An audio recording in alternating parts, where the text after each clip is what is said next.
नमस्कार, आप देख रहे हैं द न्यूज़ नाउ और मैं हूं रजत और आपके साथ। जिस तरह से आप सब जानते हैं कि कोविड-19 यानी कि कोरोना वायरस के कहर को देखते हुए लॉकडाउन लगा दिया गया था, जहां पर यह हिदायत दी गई थी और स्ट्रिक्ट रेस्ट्रिक्शन लगाई गई थी कि कोई भी व्यक्ति बिना वजह बाहर ना निकले।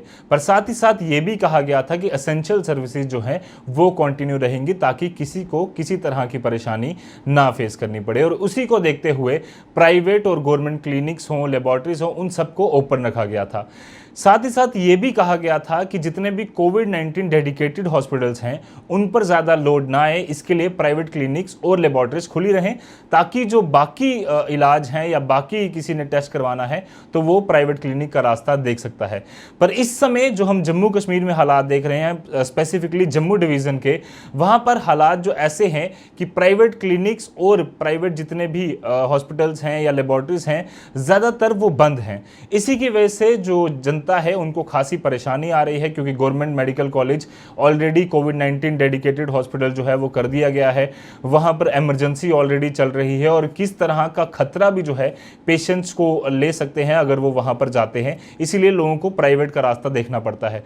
पर इस समय क्योंकि प्राइवेट भी बंद है तो लोगों को समझ नहीं आ रही कि हम करें क्या। एक महत्वपूर्ण मुद्दा है, तो इसी पर हम बातचीत करेंगे। हमारे साथ आरटीआई एक्टिविस्ट रमन सर जुड़े हैं।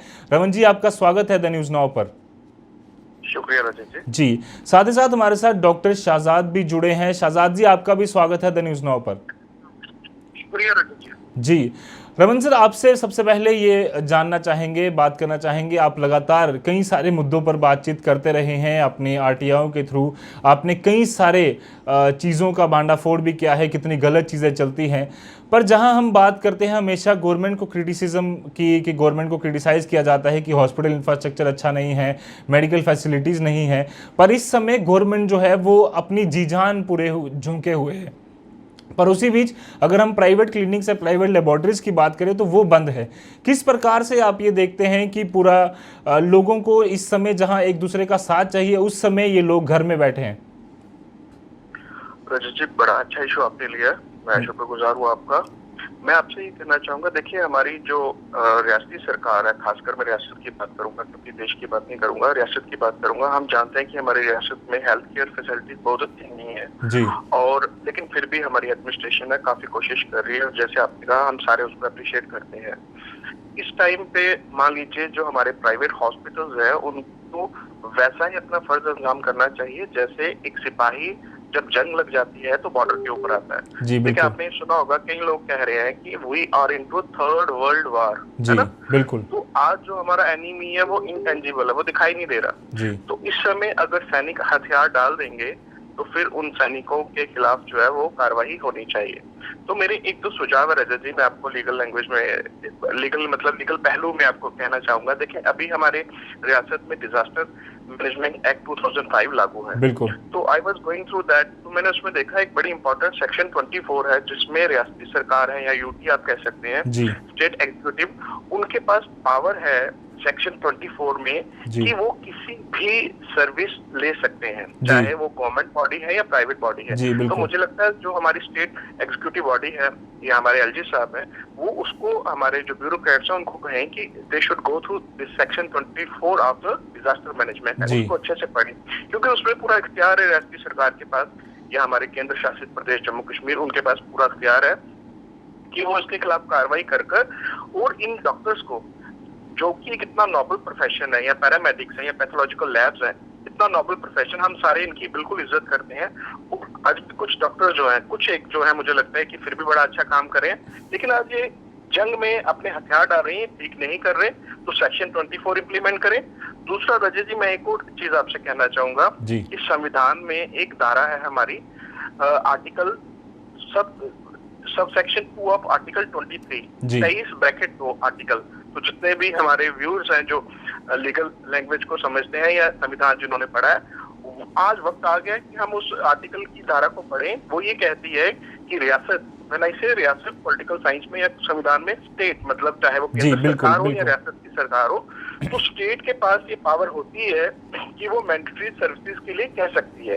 तो एक ऑर्डिनेंस लाना पड़ेगा, एक कानून बनाना पड़ेगा इस समय, ताकि मैंडेटरी सर्विसेज जो है सिटीजन से ली जाए और वो जो लोग मना कर रहे हैं, तो हमारी जो स्टेट है वो ये कह सकती है कि आप ये सर्विस दीजिए। जैसे आप देखिए कई देश है, आप जानते हैं, फॉर एग्जाम्पल यूरोप में कई कंट्रीज है, या अमेरिका में भी ये था, या इजराइल में है, मैंडेटरी सर्विस देते हैं। तो वो तो मिलिट्री के लिए लेते हैं मैंडेटरी सर्विस। जी बिल्कुल। मेरी सजेशन ये है हमारे स्टेट को, यानी कि हमारे राज्य की और केंद्र शासित प्रदेश की सरकार को, कि आप इस समय आर्टिकल 23(2) को जरूर पढ़िए और उसमें मैंडेटरी करिए कि 3 महीने या 6 महीने की हमारे स्टूडेंट्स को ट्रेनिंग दी जाए अलग अलग ट्रेड्स में, ताकि फर्स्ट एड की ट्रेनिंग एटलीस्ट मेडिकल की हो हमें, ताकि कभी भी हमें जरूरत पड़ जाए in case of war, natural calamity. आज तो कुदरत ने बता दिया ना कि हम कितने बेबस हैं। बिल्कुल। तो हमारा हेल्थ इंफ्रास्ट्रक्चर देखिए, गवर्नमेंट का हेल्थ इंफ्रास्ट्रक्चर कितना भी बड़ा हो, लेकिन जब तक शहरियों की शमूलियत नहीं होगी उसमें, तो कोई भी सरकार कुछ कर नहीं पाएगी। बिल्कुल। तो आर्टिकल 23(2) आई रिपीट, जो लीगल माहिरीन हैं आपके व्यूअर्स वो उसको सुने, और मुझे लगता है आज वक्त है इसके ऊपर गौर करने का। रजत जी रमन सर, मैं कोशिश करूंगा कि इस पर एक अलग से भी पूरी डिटेल में एक एपिसोड बनाकर दर्शकों को अपने बताऊं। अभी चलते हैं डॉक्टर शाहजाद जी के पास। डॉक्टर शाहजाद जी, हमने देखा है कि जो जम्मू के लोग हैं वो इंटरनेट की सुविधा जो है अपने घरों में यूज़ कर वीडियो कॉन्फ्रेंसिंग के ज़रिए वो डॉक्टर्स की हेल्प ले रहे हैं। पर अगर मैं बात करूं पेरीफेरी की, जिसमें अगर मैं पीर पंजाल की बात करूं या फिर चनाब वैली की बात करूं, वहाँ से जो लोग आते हैं वो इतने ज़्यादा टेक्नोलॉजी लिटरेट नहीं हैं, उनको खासी परेशानी इन दिनों में हो रही है। और जब वो प्राइवेट हॉस्पिटल का दरवाज़ा खटखटाना चाहते हैं तो इस समय वो दरवाजे के ऊपर ताला लगा है।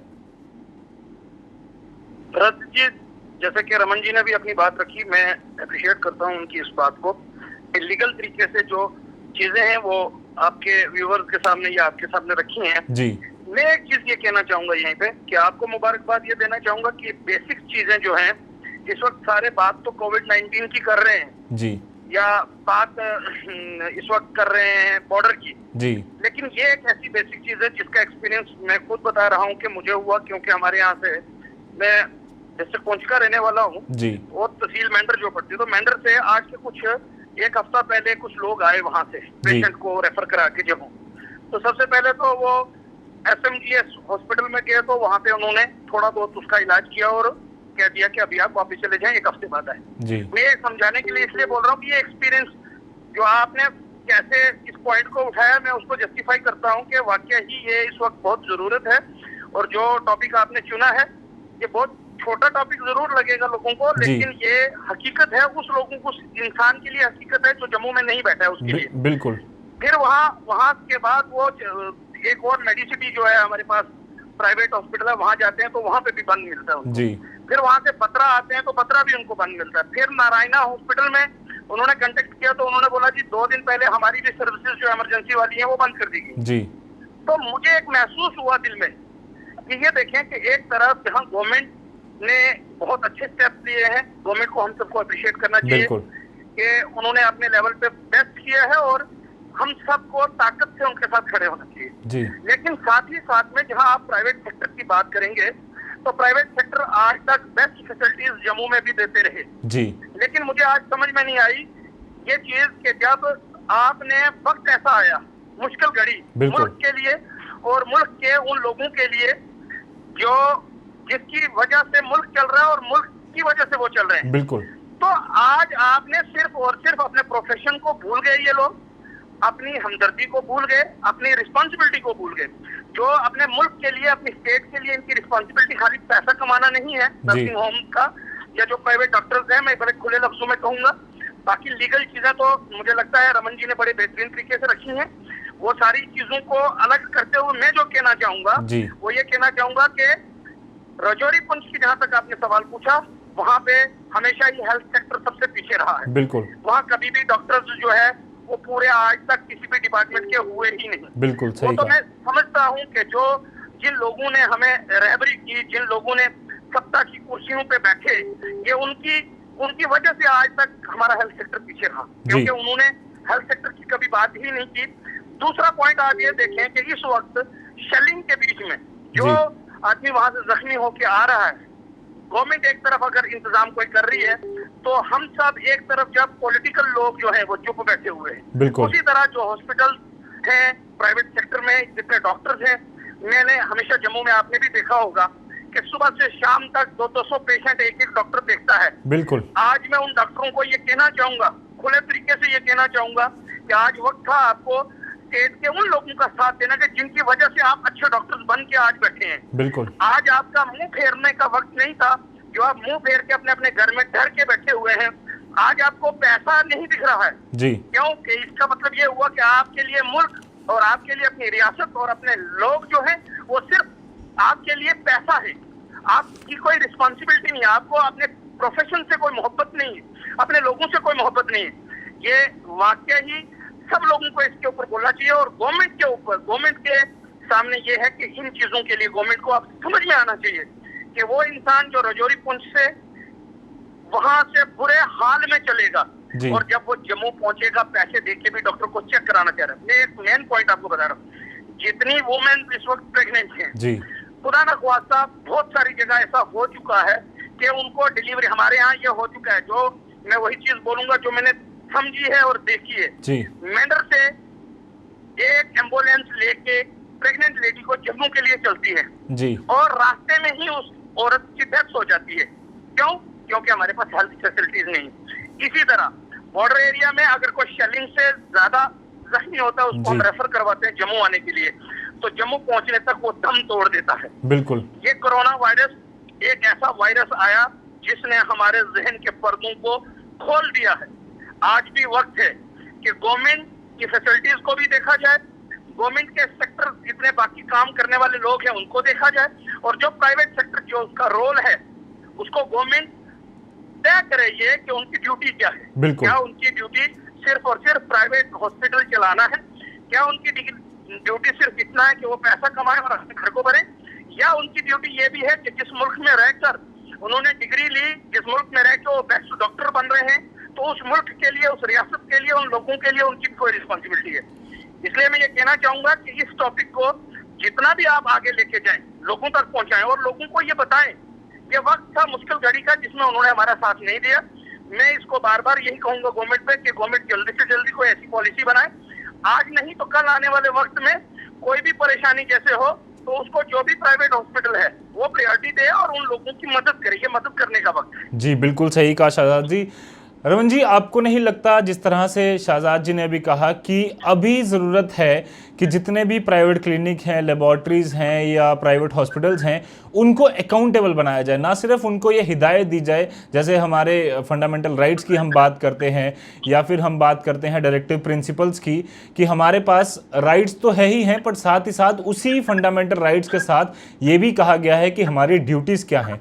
ड्यूटीज से बढ़कर हमें अब ये करना होगा कि इन लोगों को अकाउंटेबल बनाना होगा कि आप जब 300-300 रुपया, 400-400 रुपया 2 मिनट को किसी व्यक्ति को देखने का लेते हैं तो इस समय जब आपदा की घड़ी बन आई है तो आपको, गवर्नमेंट को इनको अकाउंटेबल नहीं बनाना चाहिए। देखिए रजू जी, मैं जैसे डॉक्टर शहजाद जी ने आपको बताया, एक आम शहरी जो है आज फारफलंग एरिया में, बॉर्डर एरिया में जो रह रहा है वो कैसा फील कर रहा है जी। अपनी हर एक सांस में, अपनी हर एक दुआ में अनफॉर्चुनेटली वो पॉलिटिशियंस को भी बददुआ दे रहा है क्योंकि वो डिजर्व करते हैं जिन्होंने हमारे हेल्थ इंस्टीट्यूशन मजबूत नहीं किए। लेकिन मैं बात करूंगा लीगल पहलू की, आपसे कहूंगा कि देखिए मेडिकल प्रोफेशन में पैसा कमाना कोई बुरी चीज नहीं है, लेकिन क्या होता है जैसे हमारे रजिस्टर्ड मेडिकल प्रैक्टिशनर होते हैं उनमें एक बड़ी अहम चीज रहती है जिसको कहते हैं एथिक्स। जी देखिए जैसे हमारा एडवोकेट लॉ है उसमें एथिक्स होते हैं, कोई भी प्रोफेशन हो, कोई भी हो, हमारा भी है तो उसमें भी एथिक्स है प्रॉपर। बिल्कुल है ना, एथिक्स होते हैं। तो एथिक्स ये कहते हैं जैसे अगर कोई पायलट है, अगर जहाज कहीं खराबी आती है तो क्या पायलट चाहे तो इजेक्ट करके निकल सकता है? हम सारे जानते हैं, लेकिन पायलट अंतिम समय तक जहाज को बचाने की कोशिश करता है। तो आज मेरी हाथ जोड़कर अपने प्राइवेट प्रैक्टिशनर जितने भी हैं जो काम नहीं कर रहे उनसे ये प्रार्थना है कि आप इस समय हमारे देश को एक जहाज समझिए। आज इस जहाज के ऊपर खतरा आया है, ये वही जहाज है जिसके ऊपर बैठकर आप अपने गांव से निकलकर शहर तक पहुंचे और अलग अलग विश्व प्रसिद्धि आपने पाई है ना। बिल्कुल बिल्कुल। आज इस जहाज को आपको संभालने का वक्त है, आप पायलट बनिए, बहादुर बनिए। जानते हैं कि उनके लिए भी शायद कुछ दिखते हो, उनके पास भी पीपीई किट्स ना हो जी, लेकिन वो आपने प्रोक्योर करनी है क्योंकि आम शहरी जो है या आम व्यक्ति जो है उसके लिए भगवान के बाद कौन होता है हमारे समाज में? तो डॉक्टर ही है। बिल्कुल बिल्कुल। तो अगर डॉक्टर अपने हथियार डाल देंगे तो यकीन मानिए, मैं ये जानता हूँ इस एपिडेमिक से, इस पैंडेमिक से हम बाहर जरूर निकल आएंगे। तो फिर वही प्राइवेट बड़े बड़े जिन डॉक्टर्स के नाम है या बड़े बड़े हॉस्पिटल्स के नाम है, वो आम शहरियों से नजर कैसे मिलाएंगे? मेरा ये सवाल है कि वो फिर नजर कैसे मिलाएंगे। और दूसरा, MCI जो मेडिकल काउंसिल ऑफ इंडिया हमारी जो है, जो इन रजिस्टर्ड मेडिकल प्रैक्टिशनर्स का देखती है सारा, तो मुझे लगता है कि जब ये हालात सामान्य होते हैं तो फिर इनके खिलाफ जो आज मना कर रहे हैं लोगों को, उनके खिलाफ कार्रवाई भी फिर जरूर होनी चाहिए। और दूसरा, डिजास्टर मैनेजमेंट एक्ट की बात मैंने आपसे की, उसके तहत जो स्टेट काउंसिल है वो भी देख सकती है हमारी स्टेट गवर्नमेंट या यूटी गवर्नमेंट। और दूसरा, सेक्शन 24 जो मैंने आपसे कहा डिजास्टर मैनेजमेंट एक्ट, और आर्टिकल 23 सब आर्टिकल 2 जो है हमारे संविधान का, वो भी हमारे बड़ा जरूरी है इस टाइम पे रजत जी पढ़ना। और दूसरी एक और एग्जाम्पल आप देखिए, आपने सुना होगा पिछले दिनों एक न्यूज आई थी कि यूके के कुछ डॉक्टर्स जो है इंडिया में फंस गए थे क्योंकि हमारी इंटरनेशनल फ्लाइट्स बंद थी। जी बिल्कुल। आप जानते हैं कितनी कोशिश की उन डॉक्टर्स ने, और आज रिपोर्ट आई थी टाइम्स ऑफ इंडिया में कि वो डॉक्टर्स ने अपनी ड्यूटी रिज्यूम कर ली है। जी, दैट इज एथिक, कि वो डॉक्टर चाह रहे थे कि हम जाएं अपने देश वापिस और वहां पर जाकर लोगों को सर्व करें। जी। और विदेशों में हम देख रहे हैं कि रिटायर्ड डॉक्टर्स भी खुद आ रहे हैं, बिल्कुल हम सर्विस कर रहे हैं। तो यहाँ पर लोग कह रहे हैं कि प्राइवेट जो फैसिलिटीज है डॉक्टर्स की, वो जारी रखें। जो भी अपनी फीस चार्ज करते हैं, कम करते हैं, ज्यादा करते हैं, जो भी नॉर्म्स के तहत वो अपनी फीस भी लें। और पीपी किट्स गवर्नमेंट भी उनकी थोड़ी मदद करे, ताकि उनको भी एक लगे कि हमारी जान को भी खतरा नहीं है। गवर्नमेंट उनकी थोड़ी हेल्प करे इस चीज के लिए, और उनको पीपी किट्स अगर हो सके तो मुहैया करवाए। लेकिन डॉक्टर्स को इस समय हथियार नहीं डालने चाहिए। बिल्कुल सही कहा रमन जी। जिस तरह से आपने बात की, तो मैं एक बात रखना चाहूँगा कि जिस तरह से हर एक व्यक्ति, चाहे मैं बात करूँ जम्मू म्यूनसिपल कॉरपोरेशन की, हमारे साथ एक व्यक्ति लगातार बातचीत करते रहते हैं और उनकी मैंने स्पेशल एक इंटरव्यू भी किया था। उन्होंने डीकंटेमिनेशन टनल जम्मू में बनाई, और वो व्यक्ति एक इंफॉर्मेटिक्स ऑफिसर है, मतलब कि अपनी पूरा प्रोफेशन को छोड़कर एक मजदूर की तरह उन्होंने दिन रात काम किया और एक ऐसी टनल बनाई जिसकी एग्जांपल अब चंडीगढ़ तक लोग जाकर वो टनलें बना रहे हैं। और वैसा ही काम ज़रूरी है। दिमाग हमारे पास कमी नहीं है हमारे लोगों के पास, बट ज़रूरी है कि इस समय पर रिसर्च और डेवलपमेंट कर लोग ज़्यादा से ज़्यादा आगे जाएँ। शहजाद जी, आपको क्या लगता है, जिस तरह से हमारे जम्मू कश्मीर में एक काबिल डॉक्टर हैं, जम्मू से ही एक डॉक्टर को मैं जानता हूं, तलाबती लोग रहने वाले, वो अमेरिका में इस समय जाकर वहां पर लोगों को ट्रीट कर रहे हैं। और जम्मू में ऐसे कई सारे डॉक्टर्स हैं, कई सारे काबिल लोग हैं जो कि इस समय आगे आकर वैक्सीन पर भी काम कर सकते हैं, पीपीईस के लिए और अल्टरनेटिव सब्सिट्यूट चीज़ें निकाल सकते हैं, N95 मास्क के लिए कुछ सब्सिट्यूशन निकाल सकते हैं। तो अभी भी हम बात कर रहे हैं, उस पर जम्मू में ज़्यादा काम नहीं हो रहा है। देखिए रजत जी, एक चीज़ मैं इसमें ये कहना चाहूँगा कि मैं जो मेडिकल के स्टूडेंट्स हैं, जो डॉक्टर्स हैं, हम उसकी इज्जत करते हैं और हम चाहते हैं कि इस वक्त जो डॉक्टर्स ने, हेल्थ सेक्टर के लोगों ने जो रोल अदा किया है, बिल्कुल, चाहे वो छोटे से छोटा स्टाफ हो या डॉक्टर हो या बड़े से बड़ा और भी कोई काम करने वाला उसमें वर्कर हो, जी, उसको हम अप्रिशिएट कर रहे हैं। हमारा दुख और गुस्सा एक चीज पे है। मैं ये कहना चाह रहा हूँ कि इस वक्त आप देखें कि इस वक्त जितने भी लोकल एनजीओज हैं वो अपना काम बखूबी कर रहे हैं। मान लीजिए उनका जो वो कर सकते हैं वो कर रहे हैं, बिल्कुल। वॉलंटियर्स अपना काम कर रहे हैं। जैसे रमन जी ने कहा कि किट्स की जरूरत है, मैं ये चाह रहा हूँ कि जितने भी, जैसे शेलिंग के रिलेटेड कोई बंदा है, जी, कोई शख्स ऐसा है, कोई डिलीवरी के रिलेटेड कोई आता है, आप उन सारी चीजों के लिए पहले स्क्रीनिंग कराने के बाद में आप पेशेंट को ऐसे कुछ हॉस्पिटल प्रोवाइड कर दें। मान लीजिए मैंने श्रीनगर में देखा, अभी न्यूज में ही कुछ दिन पहले देख रहा था कि 2-3 होटल वालों ने अपने होटल खाली करके गवर्नमेंट को दे दिए आइसोलेशन वार्ड बनाने। बिल्कुल। तो क्या ये लोग जो प्राइवेट सेक्टर में नर्सिंग होम चला रहे हैं, मेरा गुस्सा और दुख उनके लिए है कि उनके पास इक्विपमेंट्स हैं, उनके पास लैब्स हैं, उनके पास थिएटर्स हैं, क्या ये इतना भी नहीं कर पाए जम्मू के प्राइवेट सेक्टर वाले कि गवर्नमेंट की मदद करें और गवर्नमेंट के साथ हैं? और दूसरा, मैं गवर्नमेंट को ये भी कहना चाहूंगा कि गवर्नमेंट को भी ये वक्त आया है कि इस वक्त किस एरिया में कौन सी क्लिनिक चल रही है और कौन सा प्राइवेट सेक्टर में काम चल रहा है।